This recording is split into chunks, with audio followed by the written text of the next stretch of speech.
하지도 않고 소멸하지도 않고 허무도 아니고 영원도 아니고 오는 것도 아니고 가는 것도 아니고 다른 것도 아니고 같은 것도 아닌 영기법을 가르치신 분, 완전한 깨달음을 얻으신 부처님들 가운데 가장 훌륭한 설법자인 당신께 경의를 표합니다.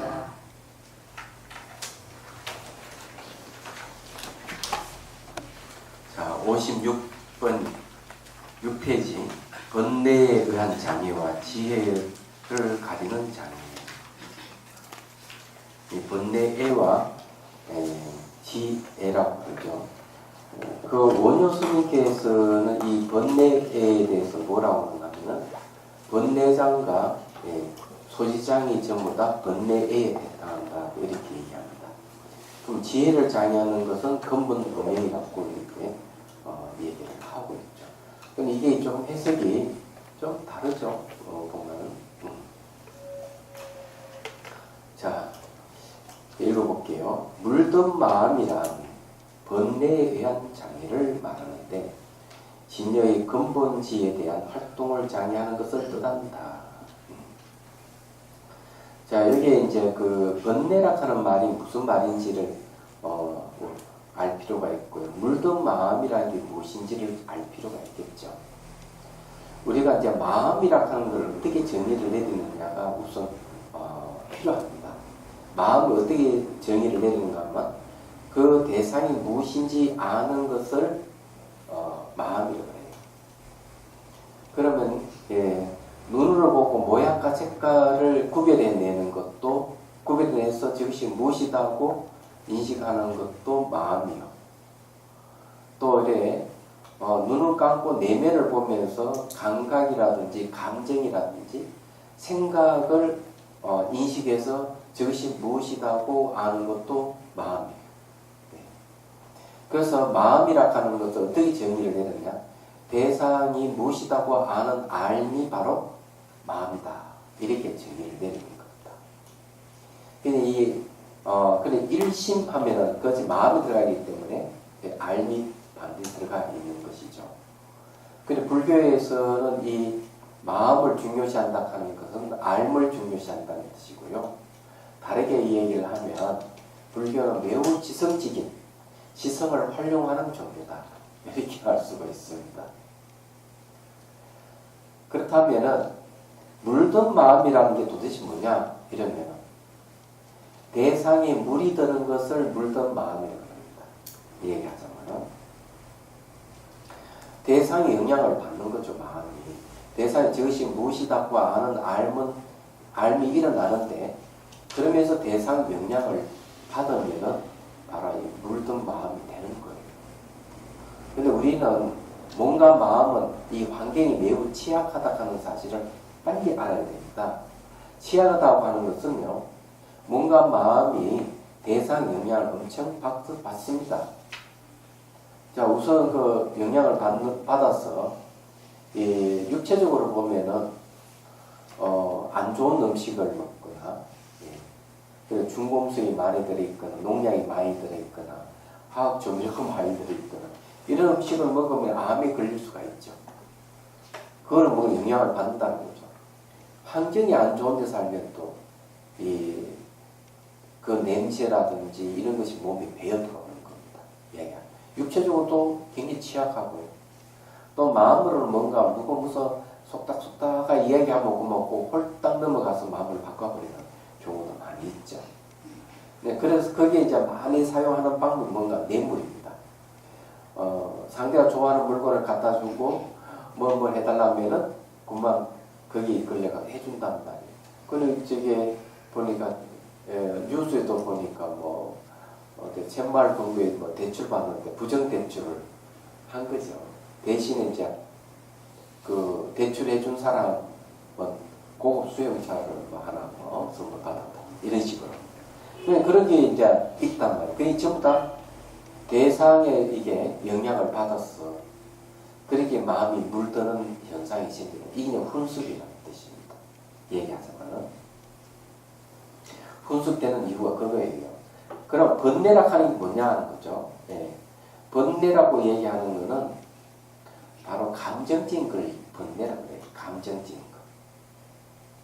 그럼 감정적인 것 중에서 부정적인 건 어떤 것이냐면은 기본적으로 탐욕, 성냄 이런 거죠. 어리석음, 교만, 의심 이런 거는 전부 다 번뇌입니다. 그건 전부 감정적인 거죠. 긍정적인 감정은 뭔가 하면은 뭐 사랑, 연민, 관용, 용서 이런 거고요. 얘기하잖아.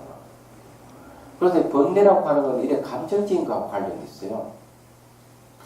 그래서 이제 이 번뇌 장이라는 말을 쓰는데 여기는 번뇌애라는 말이죠. 애라고 하는 거는 장애라는 뜻입니다. 번뇌에 의한 장애. 그런데 이 번뇌가 어떤 걸 장애하느냐 하면은 진여의 근본지에 대한 활동을 장애한다는 것을 뜻한다. 진여의 근본지라고 하는 거는요, 지혜 진짜 들어가죠. 진여의 지혜입니다. 진여의 지혜에 대한 활동을 장애하는 거예요, 이게. 그러면은, 근본지라고 했기 때문에, 여기는 그게 없어요. 분별이 없습니다. 기본적으로, 근본지는. 이게 아주 중요해요. 진여 근본지를 능히 장애한 까닭으로 이렇게 했기 때문에. 자, 그래서 그 근본지, 분별지 이러잖아요.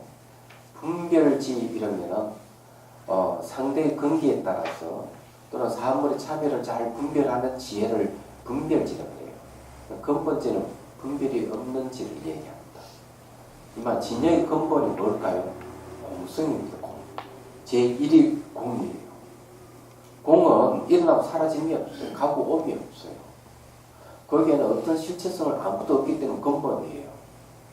그것을 이제 아는 지혜를 근본지라고 해요. 공을 아는 지혜가 근본지입니다. 그리고 근본지 자체 내용이 공이고, 예, 얘기하자면은. 그래서 이제 이 번뇌가 감정적인 이것이 뭘 장애하는가 하면은 이 공성을 아는 지혜, 근본지를 장애한다. 진여의 근본지를 장애한다. 이렇게 얘기하는 겁니다. 자, 무명이란 지혜를 가리는 장애를 말하는데 중생을 깨달음으로 이끄는 방편 지혜인 세간의 자연스러운 활동의 지혜를 장애하는 것을 뜻한다. 자, 이게 지혜를 가리는 장애라고 했어요. 지혜라고 합니다. 자, 이게 무명이라고 하는 게 도대체 뭐냐? 무명을 반대되는 것은 지혜를 얘기합니다. 자, 무명이 무엇인지를 또 분명하게 우리가 개념 정립을 할 필요가 있다. 우리는 이 지혜 이러면 세속어로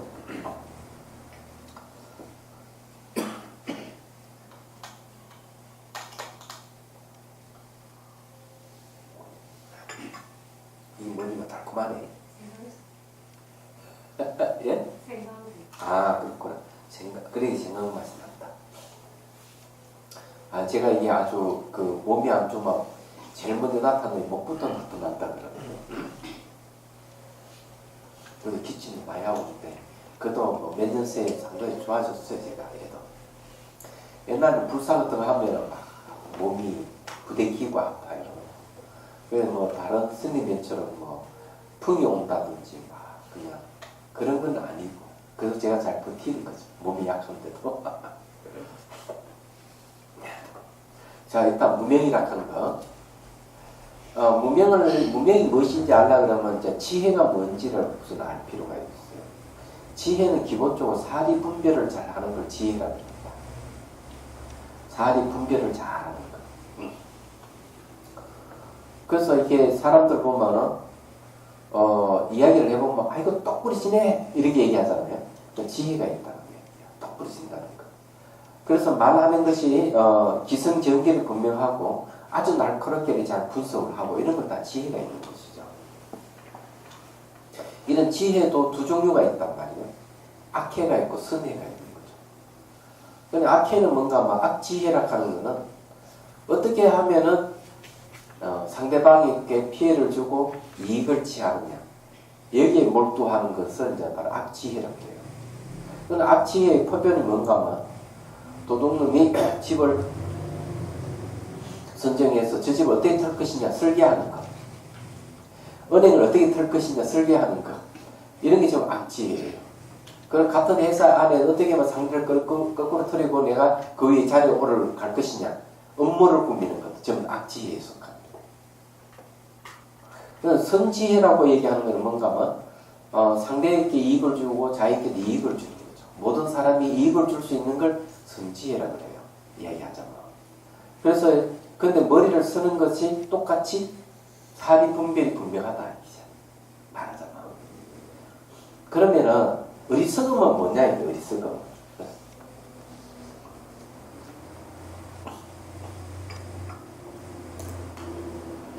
어리석음은 사리 분별을 못하는 걸 어리석음이라고 해요.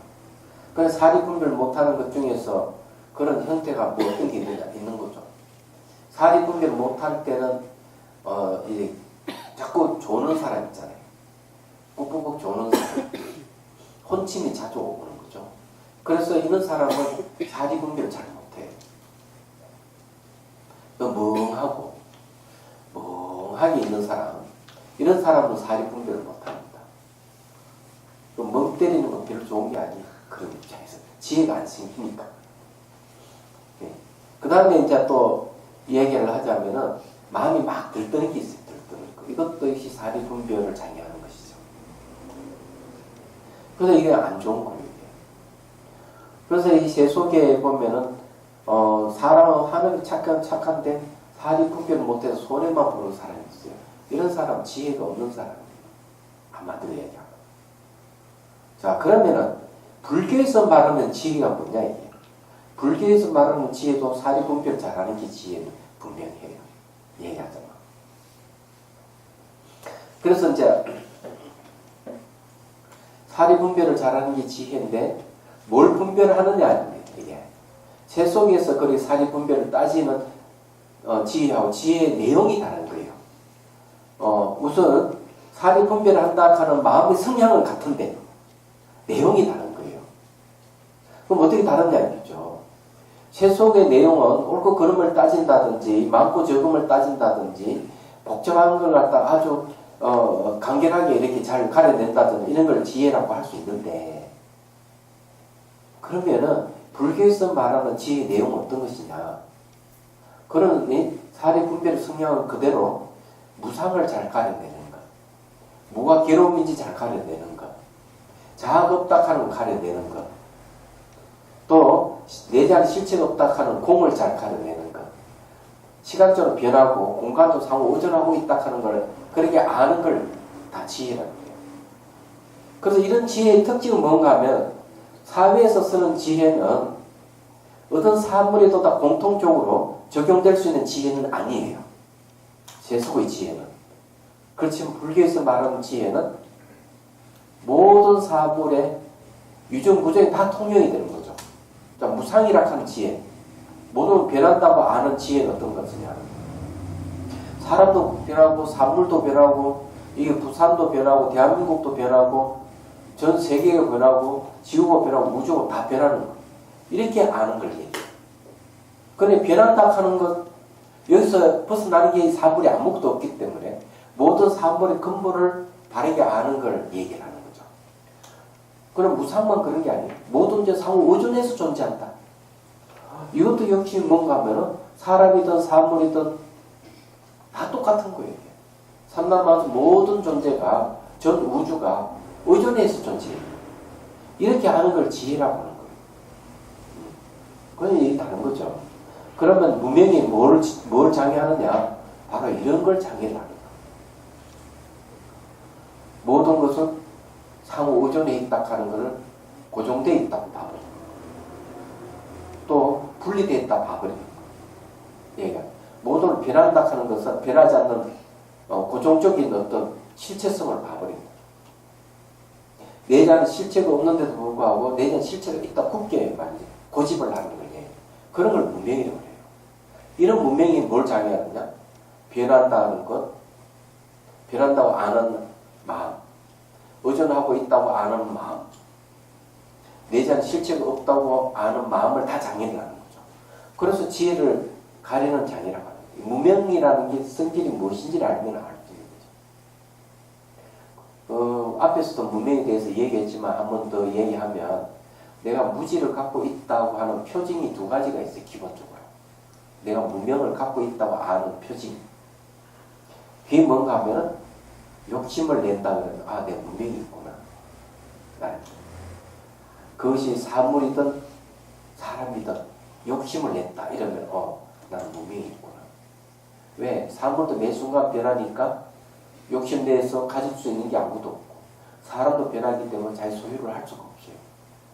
소유할 수 없기 때문에 애착을 가질 수 없는 거죠. 쉽게 말해 갈망과 집착을 가질 수가 없어요. 그런데도 불구하고 내가 갈구를 한다면 무명 때문에 그렇게 되죠. 대상이 변한다 하는 사실을 모르기 때문에. 그래서 욕심을 내는 거죠. 그래서 자기 욕심 충족이 안 되면 분노를 일으키는 거죠. 그는 분노, 화를 냈다 그러면 전부 다 무명에 의해서 동기부여를 받아서 일어나는 현상이에요. 그래서 이렇게 지혜를 가리는 장애라는 말을 들으면 금방 알 수가 있는 거죠. 얘기하자면. 그러면 이런 지혜는 어떤 지혜를 얘기하느냐? 중생을 깨달음으로 이끄는 방편 지혜인 세간의 자연스러운 활동의 지혜를 장애한 것을 뜻한다. 그래서 이거 말이 무슨 말이냐면 이런 거죠. 방편 지혜라고 했어요. 이거는 앞에는 무명 근본지혜의 활동을 장애하는 걸 번뇌애라고 했잖아요. 번뇌에 대한 장애인데 그건 근본지예요. 그건 무분별지인데 이 중시한 깨달음을 이끄는 방편지혜는 분별지입니다. 그래서 세간이라 하는 말은 뭘 얘기하는가 하면 세간 속에서 세간 시간 공간의 속에서 중시한테 살펴보는 거죠. 저 사람 금기가 어떤지 저 사람 어떤 개성을 갖고 있는지 이런 걸 이 사람이 어떤 배경을 갖고 어떤 정도의 어떤 학력의 소유자인지 재산의 규모라든지 뭐 이런 걸 다 아는 거죠. 거기에 탁 알아가지고 그 사람에 맞는 약을 주는 겁니다. 그 지혜라고 해요. 그건 세간에서 자연스럽게 중생 구제하는 지혜죠. 네. 그러면은 분별을 잘 해야 돼. 그래 방편이라는 말은 분별이라는 뜻이에요. 그러니까 어떤 수단 방법을 가리지 않고 그 사람을 깨달음으로 인도하는 지혜를 갖다가 얘기를 하는 거. 이걸 세가 자연업지라고 해요. 업이라 하는 건 활동한다는 거예요. 자연스럽게 활동한다. 세간에서 자연스럽게 활동한다. 그런 걸 장애하는 것이 바로 근본 무명이라는 겁니다. 네. 그래서 이 무명이 바로 지혜를 가리는 장애에 대해서 지혜라고 얘기하는 거죠. 그러면 이제 쉽게 이해가 되죠. 이거 글자를 하나하나 풀어보면 금방 알 수가 있어요. 무슨 말인지. 기본적으로 이제 그 지혜와 무명을 얘기하니까 알아야 될 게 있어요. 마음이 일어나면 가까이 현상이 생기고 마음이 사라지면 가까이 현상이 사라진다. 이건 기본적으로 알고 있어야 돼요. 이게 아주 중요하다. 마음이 일어나면 가까이 현상이 생긴다. 왜 마음이 일어나? 무명 때문에 마음이 일어나는 거예요. 무명이 바로 동기부여를 한 거예요. 그래서 그 마음이 그만 그 무명의 영향을 받아서 마음을 일으키니까 그만 가까이 현상이 생기기 시작하는 거죠. 이 세계는 원래 우리 살고 있는 이 세계는 텅 비어 있어요. 아무것도 없어. 텅 비어 있어. 아무것도 없어. 비어 있는데 마음이 탁 일어나면은 뭐가 나타나는가 하면 텅 비어 있는 이 세계에 흙의 요소도 나타나고 물의 요소도 나타나고 불의 요소도 나타나고 바람의 요소도 나타나고 공간의 요소도 나타나는 거예요. 그리고 거기서 또 결합을 해가 물질을 만들고 또 심리를 일으키고 막 이러는 거예요. 원래 그런 게 존재하다 안 했는데 마음이 일어나면은 이 텅 비어 있는 이 세계에 대해서 각가지 현상들이 막 생기는 거예요. 마음에 의해서 다 구성을 하는 거죠. 제가 그때도 얘기했지만 이 세계는 파장으로 이루어져 있기 때문에 무상의 세계예요. 찰나생찰나 멸하는 세계예요. 근데 이 파장이 눈으로 보면 색깔, 모양을 인식한다는 거죠.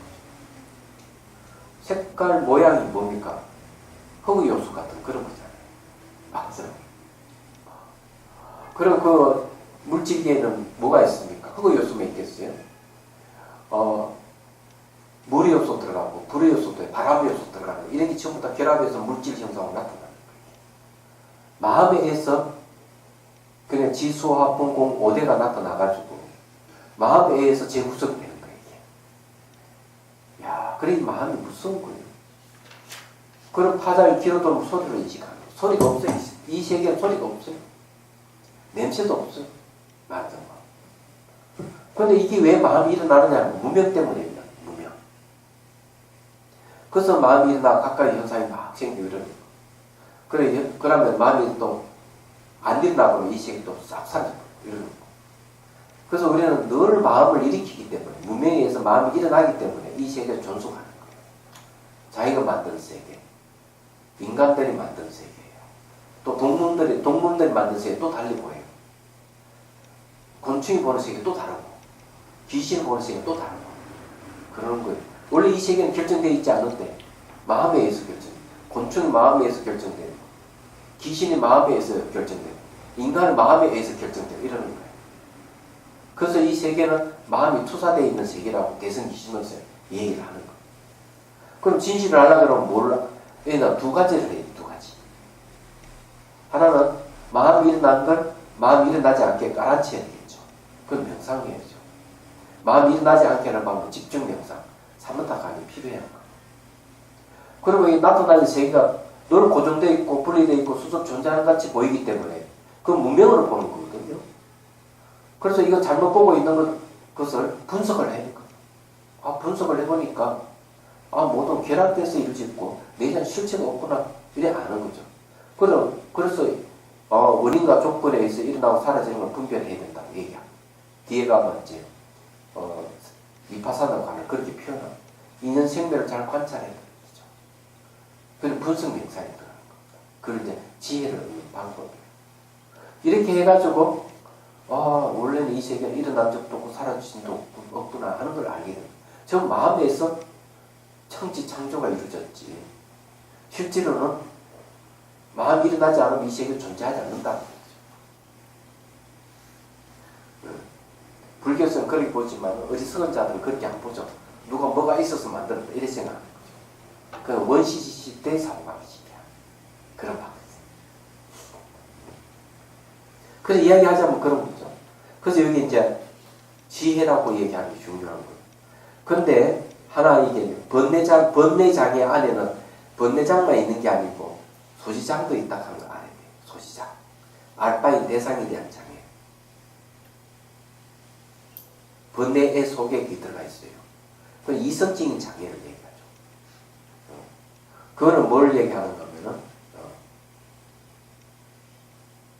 바로 지혜를 장애하는 겁니다. 그것도. 소지장이라 하는 건 알바의 대상에 대한 장애는 지혜에 관계된 거고 번뇌장애라 하는 거는 감정에 대한 번뇌에 대한 겁니다. 얘기하자면.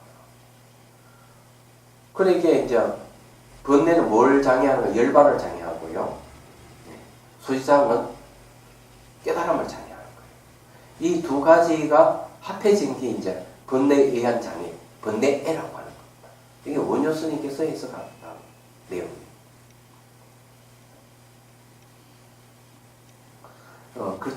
그런데 하여튼 대승기신론에서는 번뇌애와 지애 두 가지 장애를 얘기를 합니다.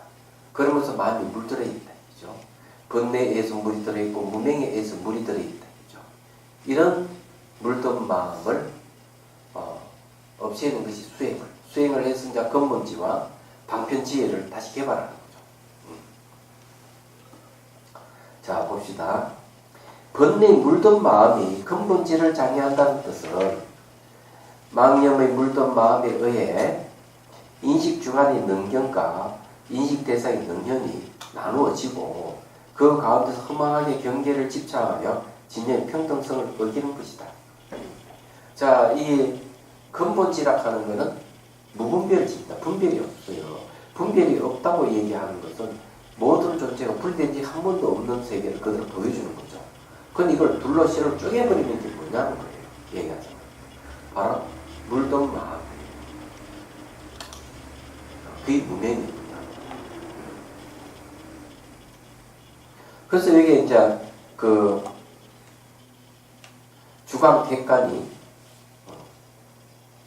여기 이제 물든 마음의 번뇌의 장애입니다. 주관 객관이 딱 나눠지는 현상이 생기는 거죠. 그런데 그 가운데 이게 객관화되어 있는 마음을 인식 대상으로 삼아서 진짜가 있다 그리고 실체한다 집착을 하는 거죠. 그러면서 진여 평등한 성품 공성을 어겨 얘기하죠. 이게 물든 마음 영심이라고 해요. 말하는 거. 그래 왜 그러냐? 근본지는 둘로 나눠진 게 하나도 없는 걸 얘기합니다. 분별이 있기 때문에. 분별이 있다 하는 대상을 나눌 수가 없다는 얘기입니다. 자, 그 다음에 두 번째 지혜를 가리는 장애는 바로 무명입니다. 무명이 세간의 자연스러운 활동의 지혜를 장애한다는 뜻은 모든 법은 연계의 각성이므로 항상 들뜨지 않는 평등한 것으로 번뇌에 의한 요동이 일어나지 않는 것인데도 그것을 장악하지 못한 무명불각 때문에 허망한 기억이 생기고 그렇게 생긴 기억은 벌본성의 공성과 은하기 때문에 세간의 모든 경계의 수순에서 경계의 다른다를 제대로 알 수 없다는 것이다. 그 역시 뭔가 하면은 무명이라고 하는 것은 바로 공성과 완전히 상반되는 거죠. 무명의 내용은 고정되어 있다, 분리되어 있다, 스스로 존재한다는 것이고 공성은 그런 거 다 비었다는 겁니다. 무명이 주장하는 것들은 공성이 없어요. 그래서 이 무명불각 때문에 뭐가 생기나 허망한 기억이 막 일어나가지고 실제로 있다고 착각을 일으키는 것이죠. 그래서 자기 본성의 공성을 어긋난다는 얘기입니다. 얘기하자면. 그래서 이 세간 모든 경계 수순해가지고 경계의 다른다 제대로 알 수 없는 거죠. 그러니까 중생들이 각각 다른 모습을 자연스럽게 다 포착해서 잘 이렇게 알아서 중생 부재를 하는데 무명 때문에 못하게 됩니다. 그래서 이 얘기를 하는 겁니다.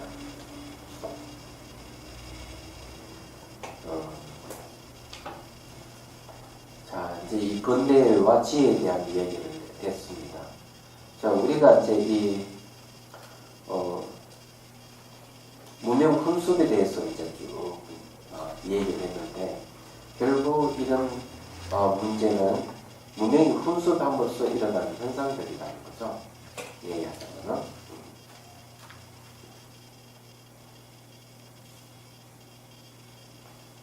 이 무명이 훈습에 의해 가지고 우리는 이 지혜가 생기지도 않고 우리가 고통 당하면서 이렇게 사는 거죠. 그래서 이제 여기서 얘기하는 게 수행을 통해서 무명 훈습에서 벗어나야 된다는 걸 얘기를 합니다.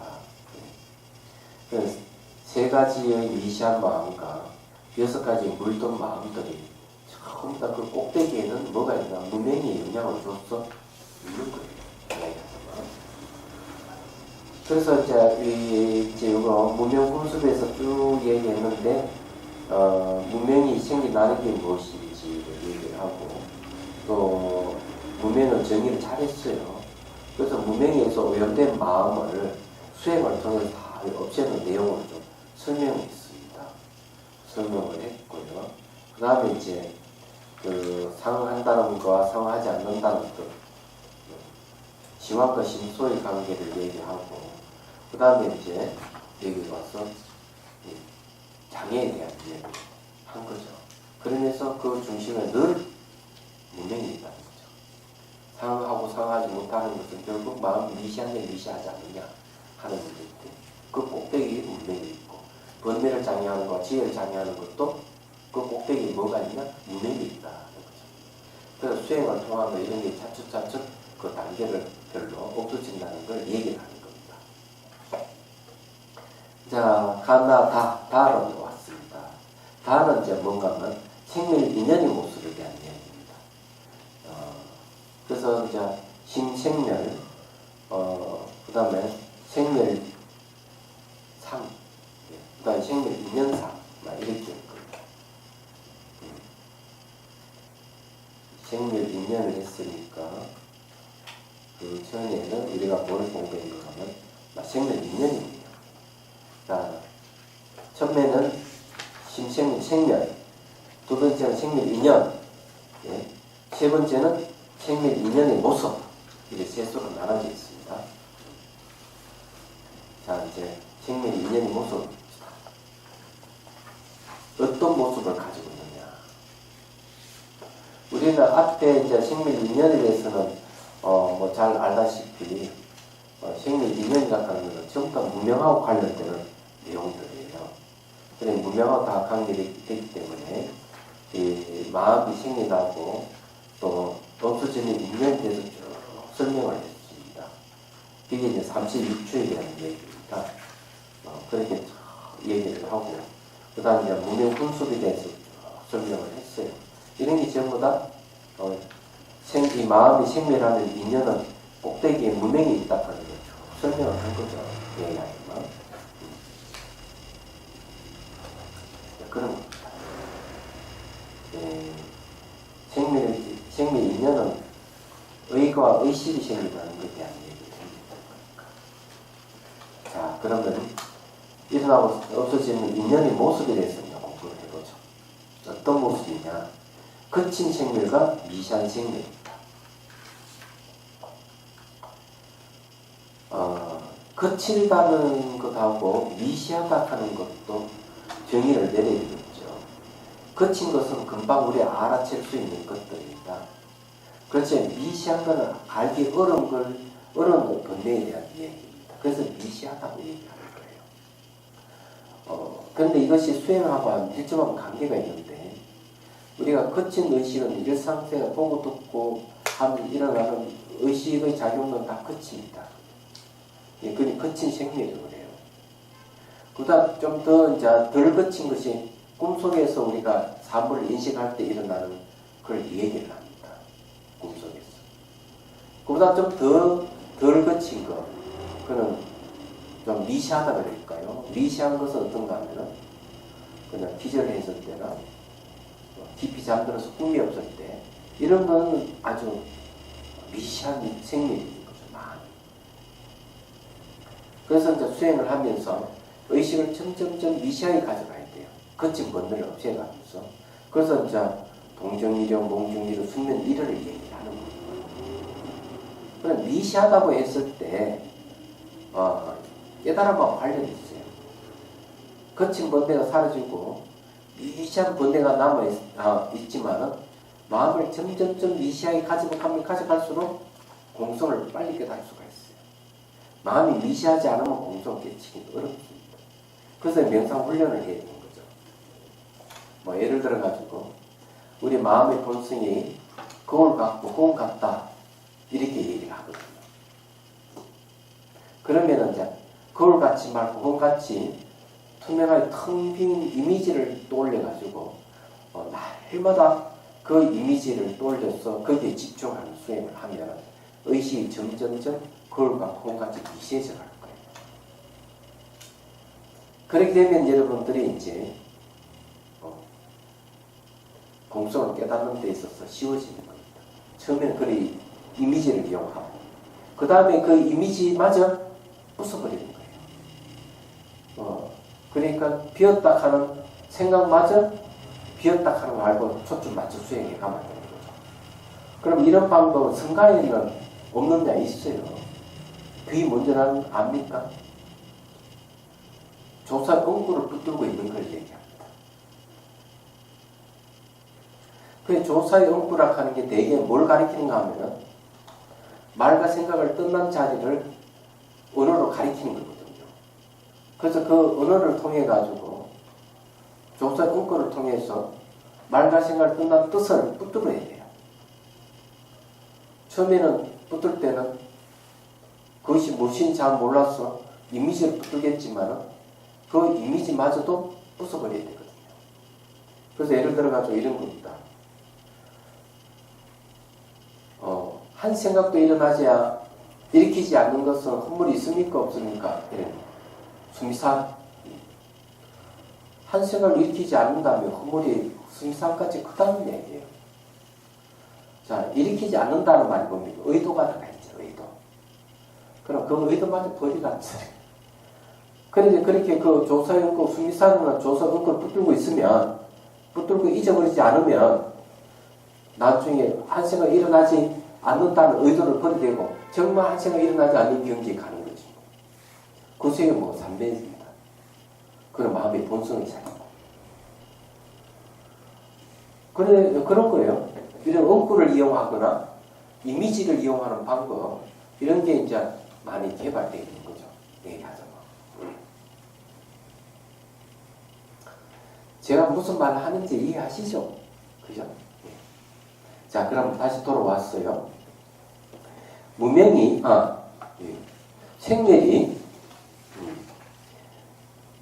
생멸심이 생멸하는 모습을 분별하면 두 가지가 있다. 첫째, 마음과 상응하는 거친 모습이다. 자, 마음과 상응하는 게 뭐냐? 거기 보시죠. 주를. 왜냐하면 마음에 의하여 생겨나고 없어지는 지식, 상속식, 의식 등은 거칠게 생멸하는 마음으로 인식 대상을 전체적으로 알아차리는 심망과 심망에 부수하여 작용하는 욕망이나 기억 등의 마음 작용이 심소의 차별이 분명하고 마음과 경계가 확실히 나눠지기 때문이다. 그래서 이게 이제 마음과 상응한다고 하는 게 이제 뭔가 하면은 심망과 심소가 서로 상응하는 거죠. 얘기하자면. 무슨 그런 얘기 좀 나오는 거고. 그 다음 마음과 경계가 확실히 나눠지는 걸 얘기를 합니다. 그럼 마음과 상응하는 거친 모습이라고 했을 때 이 마음은 어떤 마음인지 아리아식을 얘기합니다. 근데 아리아식에 상응하는 게 거친 모습이 뭔가 하면 지식, 상속식, 의식이라는 얘기죠. 얘기하자면. 그래서 이제 이렇게 이제 그 서로 마음이 상응하게 되면은 그 자체가 아주 거친 모습으로 나타난다. 이렇게 얘기를 하는 겁니다. 자, 둘째, 마음과 상응하지 않는 미시한 모습이다. 그 줄을 보죠. 왜냐하면 마음의 의가에 생겨나고 없어지는 업식, 전식, 현식 등은 미시하게 생겨나는 마음으로 심함과 심소, 마음과 경계의 분별과 차별이 없어 마음과 생멸하는 모습이 나눠지지 않기 때문이다. 그래서 마음이라는 생멸심임에서 모습은 생멸상임으로 마음과 상한다는 뜻이 성립되지 않는다. 자, 여기서 이제 상한다, 안 한다 하는 문제가 있습니다. 상응하면은 어떻고 서로 응하지 않으면 어떠냐 하는 문제. 이거부터 이해가 되겠죠. 자, 이제 얘기를 하죠. 상응한다 하는 거는요, 희망과 심소가 상응한다 이런 뜻이에요. 심소는 심리입니다. 심망은 왕노릇을 하는 주체적으로 노릇하는 마음을 심망이라고 해요.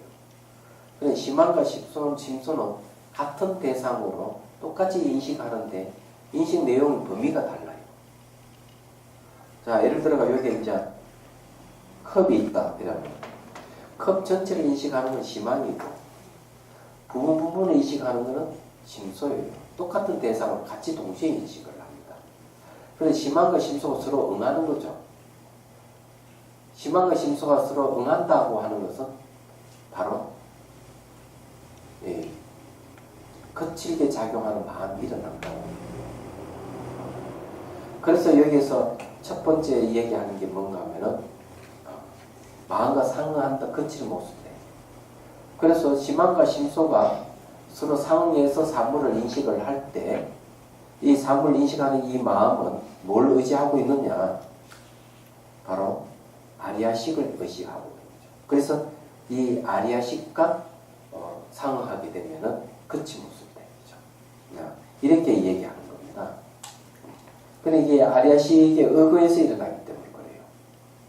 그래서 이제 아리아식을 의식으로 해가지고 심한과 심소가 서로 상한다. 이래 보는 게 더 정확합니다. 그러면 이제 거친 모습이 드러나는 거죠. 그러면 이렇게 생각하십시오. 이 거칠다, 미시하다 하는 걸 어떻게 하는가 하면,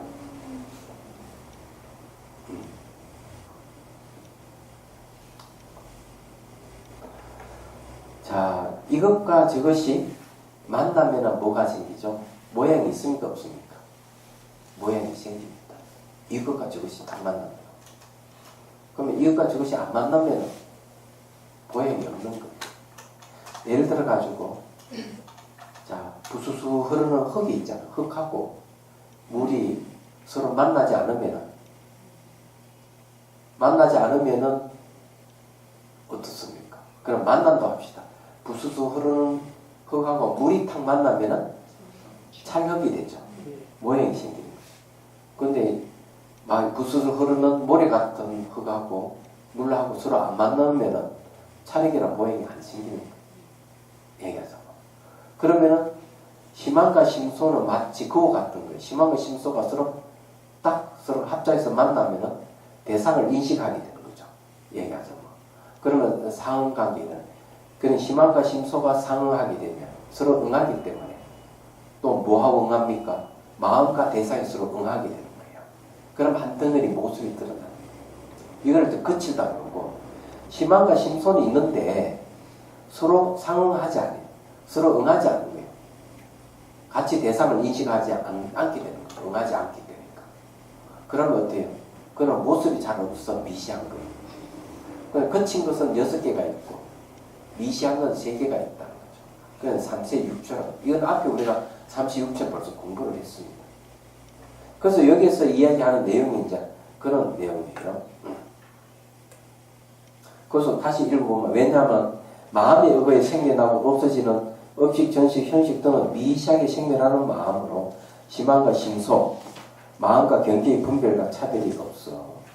그래, 첫 번째 심한과 심소가 서로 응하지 않는다는 거고, 두 번째 심한과 심소와 그 경계가 응하지 않는다는 거죠. 그래, 마음과 경계의 분별과 차별이 없다는 거죠. 서로 응하지 않는다.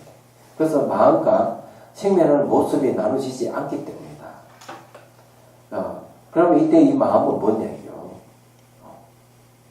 이 마음과 생명하는 모습을 나누어지지 않기 때문에 마음이란 생명심이면서 모습이 바로 마음과 상한다는 뜻이 성립되지 않는다. 이렇게 얘기합니다. 자, 여기서 마음과 생명하는 모습이 나눠지지 않는다고 했죠. 왜 안 나눠질까요? 주객이 서로가 응하지 않기 때문에, 심만과 심소가 서로 응하지 않기 때문에 생명하는 모습이 라는 게 안 보여요. 거칠게 안 나타나요. 미시하게 움직임만 있어요. 미시한 움직임이 있는 거죠. 그게 생명하는 모습이에요. 그래서 이게 이 마음하고 생명하는 이 모습이 서로가 이렇게 나눠지지 않았다. 이렇게 얘기하는 겁니다. 그런 게 뭔가 하면은 처음에 보시다 무명업상이잖아요. 무명업상은 무명의 바람에 영향을 받아서 마음이 한번 살짝 움직인 거예요. 생명하는 모습이에요. 마음이 생명하는 모습이 무명업상이에요. 두 번째는 마음이 탁 움직임을 의지해가 주관이 탁 생겼어.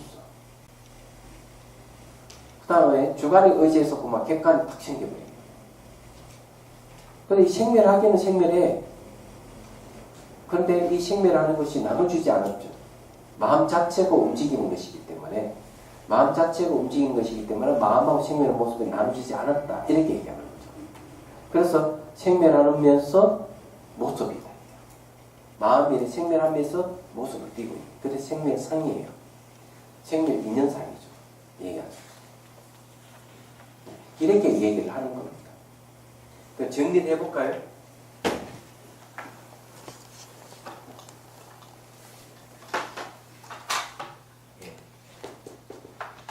상용.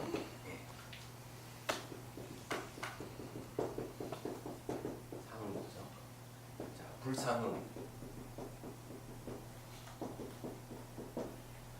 자, 이거는 끝이다. 요거는 미시하다. 미시. 이렇게 얘기해요. 그러면은 상응한다 하는 거는 첫 번째는 뭐하고 상응하는가 하면은 자, 마음에 의지합니다. 의지해서 자, 이때 마음은 아리아식입니다. 아리아식. 이 아리아식에 의지해가지고 상응하는 게 첫째, 희망과 심소가 서로 상응하는. 요 두 개가 서로 응한다 하는 것은 반드시 대상입니다. 대상. 그래서 요게 요렇게 상응하고 또 요렇게 안에 또 상응하고 요렇게 상응하는 걸 얘기합니다. 그럼 불상응이라 하면 또 마찬가지예요. 심한과 심소가 있다. 심한과 심소가 있는데 요거 상응하지 않아요. 불상응이에요. 그러니까 요 대상이 있는데 요 자체 불상하니까 요 또 대상하고도 서로가 교류가 없어요. 불상응이에요. 얘기하자. 그래서 이거는 미시하다는 거죠. 상응하지 않으니까 어떤 모습이 안 드러나는 거지. 예. 잘 모습이 안 드러나는 이건 모습이 드러나. 모습이 드러나니까 거칠게 나타난다는 거고 모습이 잘 안 드러나니까 미시하다 이렇게 얘기합니다. 얘기합니다. 그러면 여기 불상을 정확하게 이야기하면은 무명이잖아요. 무명업상이잖아요. 그렇죠?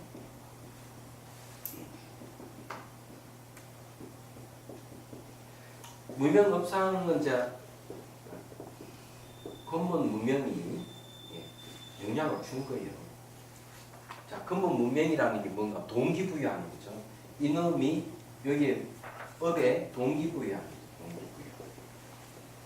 자, 이게 무슨 말인가 하면은 12연기를 보십시오. 12연기의 제일 처음 무명이잖아요. 그 다음에 행이 있고 행 다음에 식이 있고 식 다음에 이제 명식이 있다. 명식 다음에 육입이 있고 그 다음에 육입 초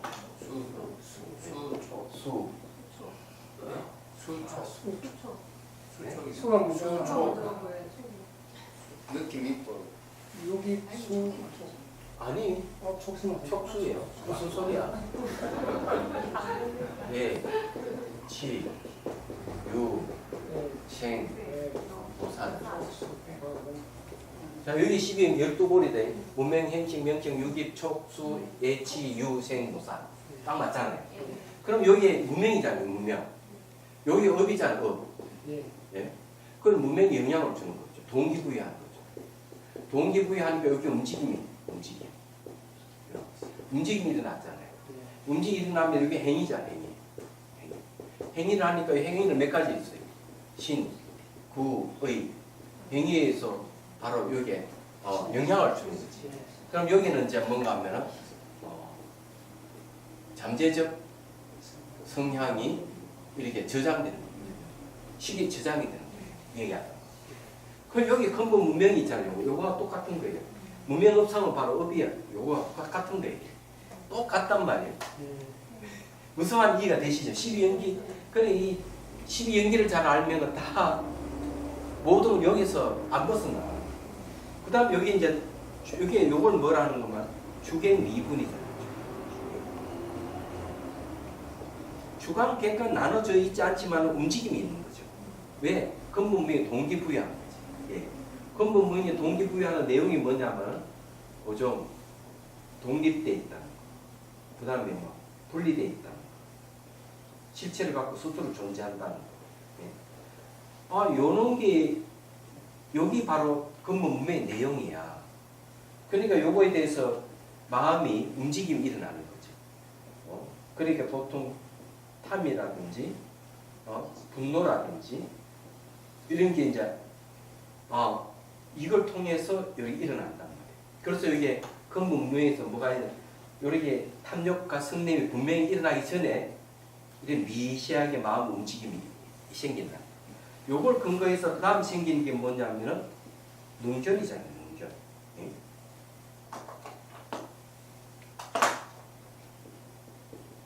능전상이잖아요. 능전상. 능이 보는 요건 보면 주관이 딱 생깁니다. 주관이 생깁니다. 요것도 요걸 또 의지해가 또 뭐가 생기는 경계상이 딱 생깁니다.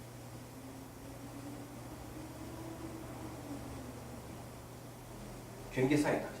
이 경계상이 뭔가 하면 현실이잖아요. 요거는 주관이니까 이건 전식이라고 해요. 구를 전자 써가지고 나타나는 전식이잖아요. 근데 여기 딱 보면은 주관과 이거는 객관이잖아요. 주관, 객관은 생겼지만 주객이 서로 상하는 게 없어요. 왜? 여기 이제 뭡니까? 시망이 심소락하는 여기 이제 중에서 시망은 우리 마음이잖아요. 심소는 거의 부수적으로 일어나는 심리인데 여기 이 둘 관계가 서로가 주관은 있고 객관은 있는데 서로 상응하지 않아요. 주관이고 객관 상응하지 않으니까 요것도 요 심리 자체가 일어나지 않는 거예요. 그래서 요 두 상태가 불상응 관계를 이루고 있는 거예요. 근데 굉장히 미시한 거죠. 이 다음에 일어나는 게 이제 지상인 거죠. 지상. 지상이 이제 이게 경계상을 딱 보고 인식을 하니까 여기서 이제 서로 이게 상응 관계를 이루는 거예요. 그러면 여기서 뭐가 생기는가 하면 여기에서 이제 지상이는 희망하고 거의 부수적으로 일어난 심소가 딱 이루어요. 그래서 이 두 개가 상응 관계를 딱 이루는 거죠. 그래서 이 두 개의 상응 관계를 이루고 지상, 경계상이 서로 상응 관계를 이루고 이게 이제 바로 아주 끝을 일어난 시작합니다. 그 다음에 이제 여기 상속상을 갖고 있죠. 근데 의식이잖아. 이때 비로소 뭐가 생기는가 하면 탐욕과 분노라든지 이런 데서 이제 표출돼서 나타나요. 그 전까지 아주 미시한 요 부분을 이렇게 설명하고 있는 거지.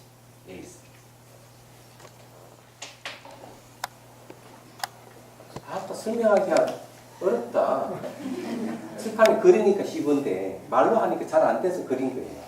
얘기하자면.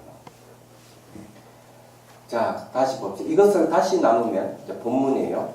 그친 것 가운데 그친 것은 범부가 아는 경계예요.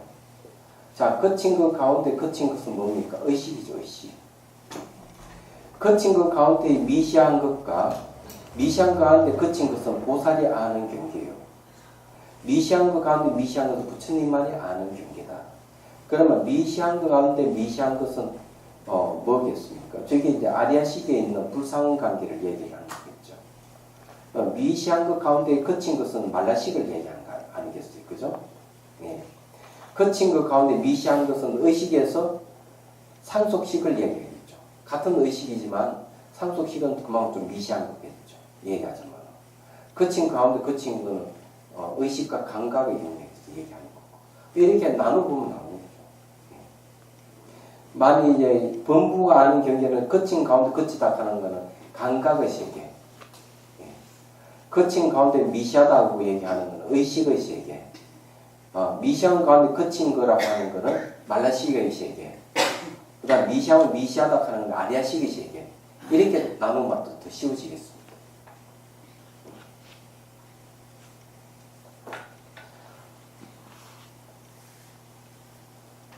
그래, 거친 가운데 거치다고 하는 범부의 세계는 대개 감각 대상을 얘기하는 거죠.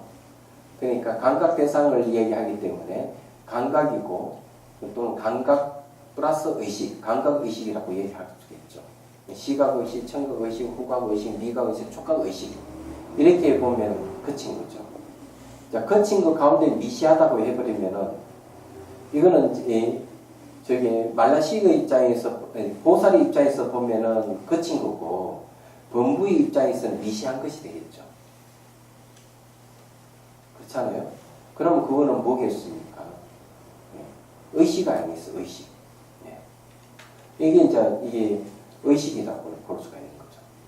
그 다음 미시한 것 가운데 거치다 이래버리면은 그러면 여기 이제 부처의 경지에 봤을 때는 말라식 거칠게 보이는 거죠. 말라식. 그래서 거친 것이 되지요. 그렇지만은 의식 경계에 있는 성문 영각의 입장에서 보면은 그건 미시한 거겠죠. 그건 이제 말라식을 얘기하지 할 것이다 했죠. 미시한 가운데 미시한 것은 뭔가 하면은 부처님만이 아는 경계이기 때문에 보살은 자기가 미시한 영역이 와 있는 거죠. 말라식이라는. 그러면서도 그 가운데 더 미시한 건 아리아식이라는 걸 얘기하겠죠. 그래서 이제 이런 식으로 많이들 표를 나눌 수가 있다. 그래 이게 거친 데서 안쪽으로 미시한 쪽으로 쑥 들어가는 겁니다. 수행을 하게 되면 안으로 들어가는 거죠. 자, 예를 들어서 이걸 만약 수행 경계를 치면 이런 겁니다. 자, 이 자량도와 가행도. 가행도는 이제 사마타 위파사나 수행을 이제 하면서 상수하는 거거든요. 그런데 이제 그게 이제 가행도에서 상수해가지고 들어가는가 하면은 견도까지 가는 거죠. 말하자면. 그런데 그 전에 이제 나타나는 게 이제 자량도는 뭐냐? 자량도. 자량도에서 가행도로 가는 것은 처음에는 감각이 끊어지는 현상이에요. 감각이 끊어지는 현상. 감각이 끊어지는 현상인데 그걸 이제 반문 문자성이라고 해요. 간신보살이 이건 원통을 경우로 하면 이렇게 되는 겁니다. 소리를 듣자는 소리를 듣다가 소리를 듣는 마음을 딱 관찰해버리면 소리가 끊어져 버리죠. 그러니까 감각 영역이 멈춰져 버립니다. 이런 건 이제 뭐라 하는 범부의 경계라고 할 수 있죠. 거친 것 가운데 거친 것. 이런 걸 범부가 아는 경계예요. 범부가 아는 경계인데 이 범부가 아는 경계는 자량도에서 가행도로 간다고 봐야 되겠죠. 말하자면. 그래서 그런 경험을 하는 거죠. 그 다음에 거친 것 가운데 미시한 것 이래버리면 왜 그러냐. 이 경계는 이런 경계예요. 소리를 듣는 마음을 관찰해보니까 소리가 멈춰졌어. 감각 영역이 끊어져. 그 감각 영역이 끊어져 버리면 그 다음에 어떤 세계입니까? 의식의 영역입니다. 의식 영역에서 관찰될 수 있는 것은 뭐겠습니까? 의식의 영역에서 우리가 주 대상을 하는 공성이에요. 얘기하자면. 왜 그러냐면은 공은 감각의 영역에서 알 수가 없어요. 눈으로 볼 수도 없고 손으로 만질 수 없어요. 그렇지만 의식 영역에서는 공성을 사유할 수가 있어요. 얘기하자면.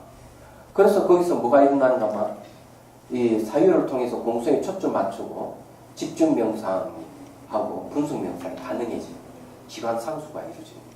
그러면서 뭐가 없어지는가? 공과 공을 보는 지혜. 이 둘 관계 물이 물탕 같이 경계가 사라져요. 그러니 둘 관계가 경계가 없어져 버려요. 경계가 없어서 주관 객관이 사라져 버려요. 그래서 이렇게 가행도에서 어디로 갔냐? 견도에 이르게 돼요. 견도가 바로 그 경계예요.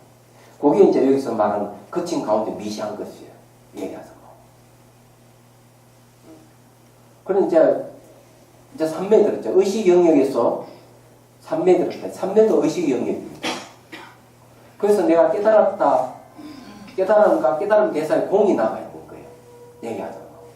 그럼 그때는 또 뭘 수행해야 돼요? 수도예요. 그러니 잠재의 성향을 체계적으로 없애가는 이제 수행해 가는 거죠. 3배 속에서. 3배 속에서 가기 때문에 그건 뭘 얘기하겠습니까? 미시한 가운데 거친 것이죠. 그러니까 이 미시하다 하는 잠재적 성향을 갖고 있는 거죠.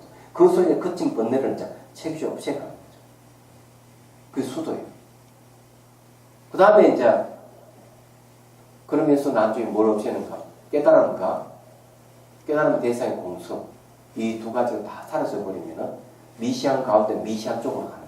구경감으로 가는 거예요. 얘기하자. 그래서 요 얘기하면 그런 거죠. 범부가, 상사가, 수분가, 부경가. 이거 딱 나오잖아요. 범부가 아니면 범부가 아니고, 거친 가운데 미시한 것, 이거는 뭔가 하면은 상사가 아니고, 미시한 가운데 거친 것은 보살이 아니니까 수분가의 영역이고, 미시한 것은 구근가의 영역이죠. 이게 딱 나오잖아요.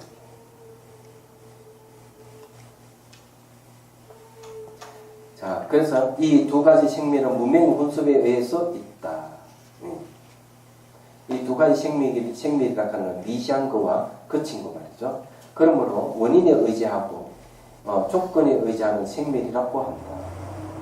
이 무명이 영향을 받았기 때문에 그렇게 얘기하는 거죠.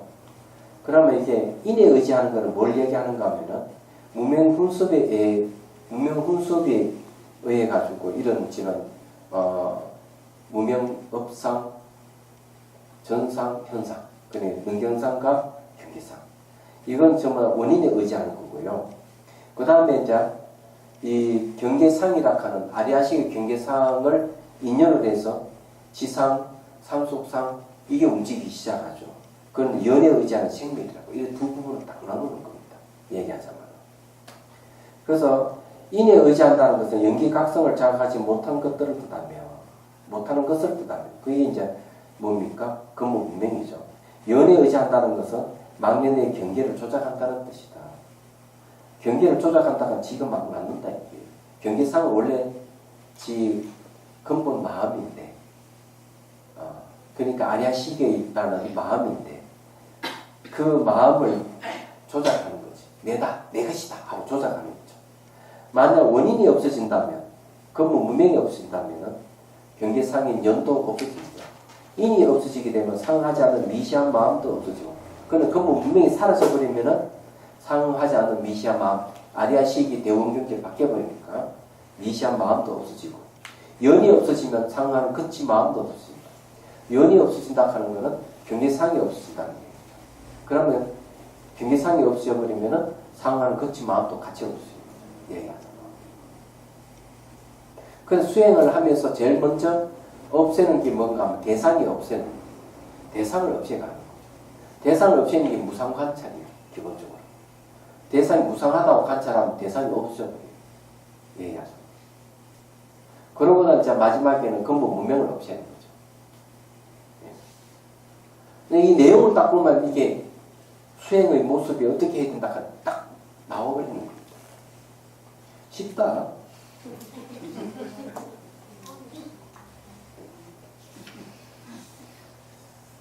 아니 왜 웃어서? 분명한데. 그 질문 있으면 하시죠. 그러면 다른 측면에서 얘기해 드릴까? 원각경에서는 어떻게 얘기하는지 잘 모르시죠? 원각경에서는. 원각경에서는 이 각성에서 뭐가 생기는가 하면 호공이 나와요. 호공이 나온다고 얘기하는 것은요. 그 원각을 모르기 때문에 원각이 모르면 호공이 나오고 무명에서 나오는 거죠. 그럼 호공이 나타나면 그 호공에서 뭐가 나타나는가 하면 흙, 물, 바람이 나타나. 바람. 그러니까 호공에서 바람이 일어나서 바람에 의해서 그 다음에 흙, 물 이렇게 다 나오는 거죠. 그럼 다 합하면 5대가 나와요. 그래 이 결합해서 뭐를 만드는가 하면은 이 세계와 몸뚱아리를 만들어요. 그 다음에 이제 그 결합해서 이 세계와 몸뚱아리를 만들면 거기서 뭐가 생기는가 하면 그 인연으로 마음이 생겨. 마음에서 다시 경계가 생기는 거죠. 이 경계가 생긴다 하는 것은 지상이 바로 경계상을 인식하는 거예요. 그래서 이 세상이 펼쳐집니다. 그래서 수행을 어떻게 하느냐 하면은 지수화통 4대가 흩어져 버리면은 어떻게 됩니까? 흩어져 버리면은 4대가 흩어져 버리면은 4대에서 이루어진 마음이 사라져 버려요. 허망한 마음이 사라져. 마음이 사라져 버리니까 경계가 사라져 버려요. 네. 경계가 사라져 버리니까 그러면은 자 4대가 흩어지는 거 마음이 사라지고 경계가 사라지면 뭐가 남아 있습니까? 호공만 있는 거예요. 호공만. 네. 그렇잖아요. 그러니까 이제 미시한 망념이 더 사라져버려요. 사라졌다는 미시한 망념이 사라져버려요. 사라져버리면 그 다음에 호공마저도 없어져버려요. 그 다음 나타나는 게 비한 불멸이 판이라 하는 게 없는 거예요. 판이 아닌 것은 멸하지 않는다. 그게 바로 원각이고 정멸이에요. 그 깨달음이에요. 이 원각경 보안보살장이 이 얘기를 하고 있는 거예요.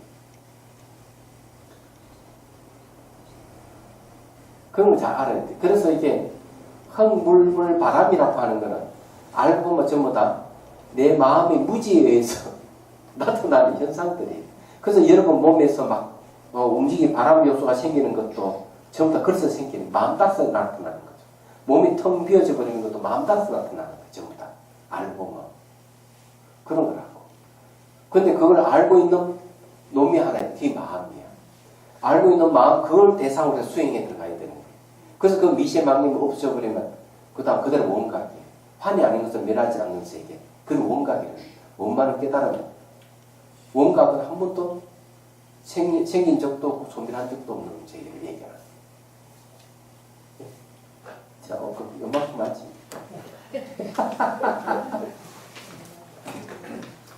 자, 해양계 중생들을 바라는 마음으로 깨달음의 정수를 이룰 때까지 부처님과 법과 승부에 항상 기해야 합니다.